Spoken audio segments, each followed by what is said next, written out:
Vamos estar lendo aí 2 Crônicas 7,14. E diz o seguinte: E se o meu povo, que se chama pelo meu nome, se humilhar e orar, e buscar a minha face, e se converter dos seus maus caminhos, então eu ouvirei dos céus, perdoarei os seus pecados e sararei a sua terra. Amém? Podeis assentar. A semana passada nós falamos a respeito de nós nos humilharmos diante de Deus, buscar onde estamos errando. Humilhar significa reconhecer o seu pecado, reconhecer o seu erro em uma determinada situação, pedir perdão e buscar o Senhor. E nós comentamos que nós temos a mania de ficarmos culpando as pessoas que estão ao nosso redor. Nós temos sempre aquela tendência de olharmos as circunstâncias e colocarmos culpas nas circunstâncias. E nós aprendemos que Deus nos ensina que para alcançarmos os seus milagres, a primeira coisa que precisamos fazer, quando oramos, e esse milagre não chega, é olhar para onde? Para o nosso coração e buscar os nossos erros e consertarmos. Hoje nós vamos falar sobre orar e buscar a face de Deus. Buscar a face de Deus está relacionado com a oração e o arrependimento. Para que Deus opere, para que os ouvidos de Deus estejam abertos às nossas orações, como está aí no versículo 15, precisamos, depois de reconhecer os nossos erros, nos arrependermos. O que é arrepender? Arrepender não é remorso. Remorso é diferente de arrependimento. O remorso dá uma tristeza no nosso coração, um sentimento de termos agido errado, mas aquilo passa e nós voltamos a fazer aquilo que é errado. Isso é remorso. O arrependimento, que é de coração, você reconhece que você está errando, você reconhece que você tomou uma decisão errada e você toma um rumo novo e certo para a tua vida.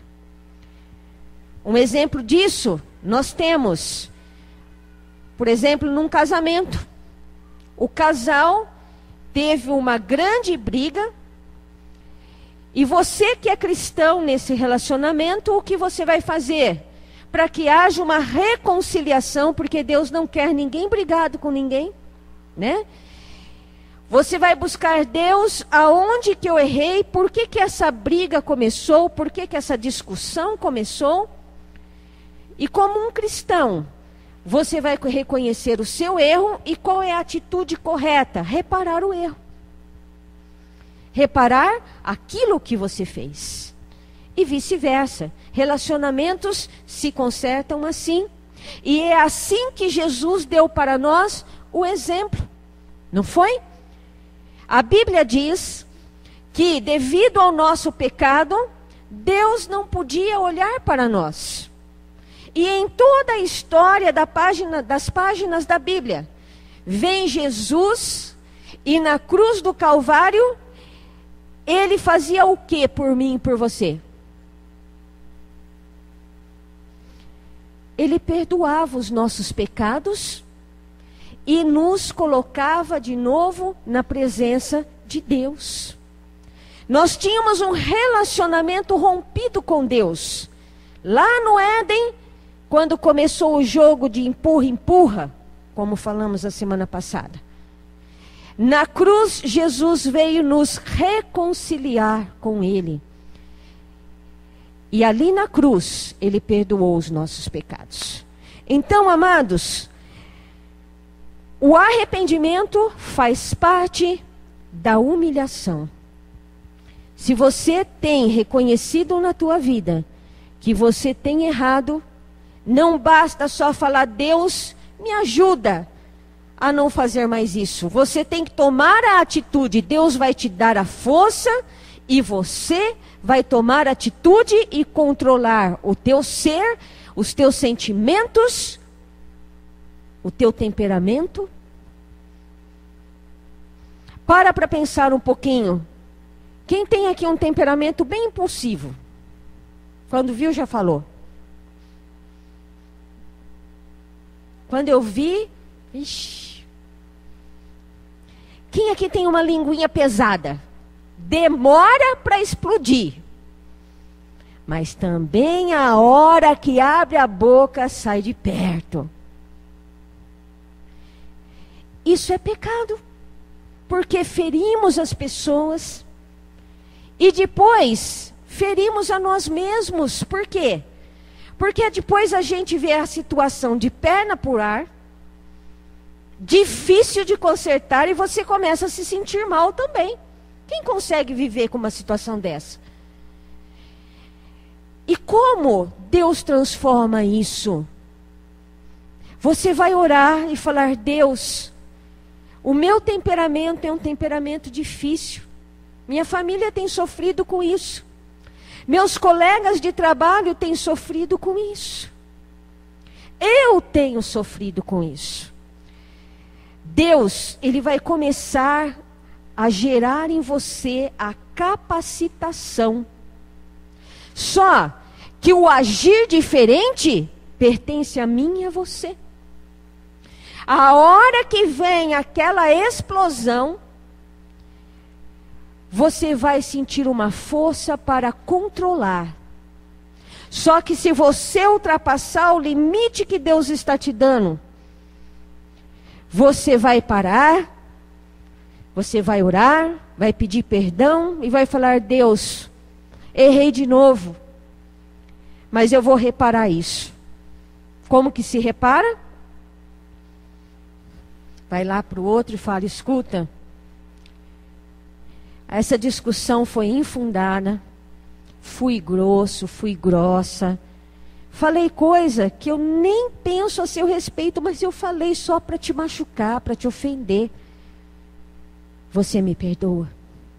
Irmão, a hora que você faz isso, você tem meio caminho de cura da sua alma andando para frente. E daqui a pouco você vai ver um ser dentro de você transformado. Isso não significa que você não vai escorregar. Nós escorregamos, levantamos e andamos. Mas as pessoas vão chegar para você e vão falar: fulano, o que está acontecendo? Você mudou.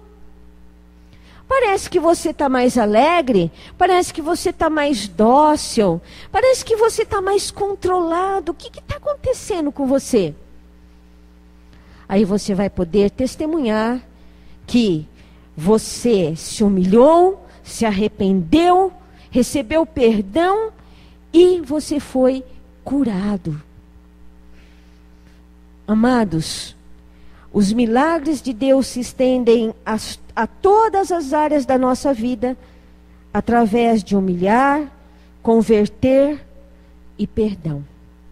É assim que funciona no mundo de Deus. Agora, duas outras coisas. A semana passada nós vimos sobre quando oramos, né? Quando nos humilhamos, quando fazemos esse processo de busca e perdão, reconhecemos nossos caminhos, nós vimos que no mundo espiritual algo acontecia. E o que foi? O anjo, com as suas salvas de ouro, vinha e recolhia os pedidos de oração e levava a Deus. Amém? Então, no mundo espiritual, isso acontece em todo momento em que alguém está orando. Hoje nós vamos ver um outro tipo de acontecimento no mundo espiritual de Deus, quando nós seguimos essa instrução de Deus para buscarmos a sua face. Você vai abrir em Daniel, capítulo 9. nós vamos ver alguns versículos. Daniel é mais lá na frente.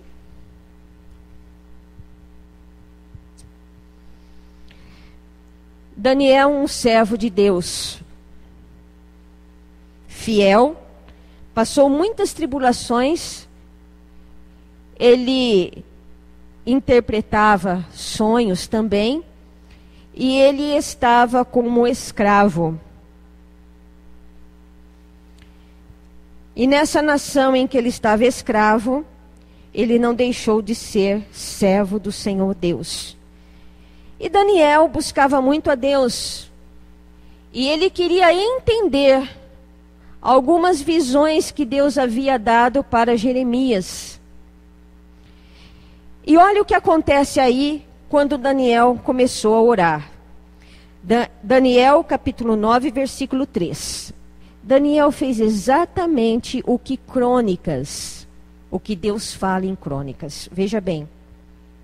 E eu dirigi o meu rosto para Deus, para o buscar com oração, rogos, jejum, pano de saco e cinza. Era a tradição que quando eles jejuavam, eles punham cinza na cabeça e se vestiam de saco como sinal de humilhação. Daniel aqui, ele cumpre tudo o que você acabou de ler em Crônicas.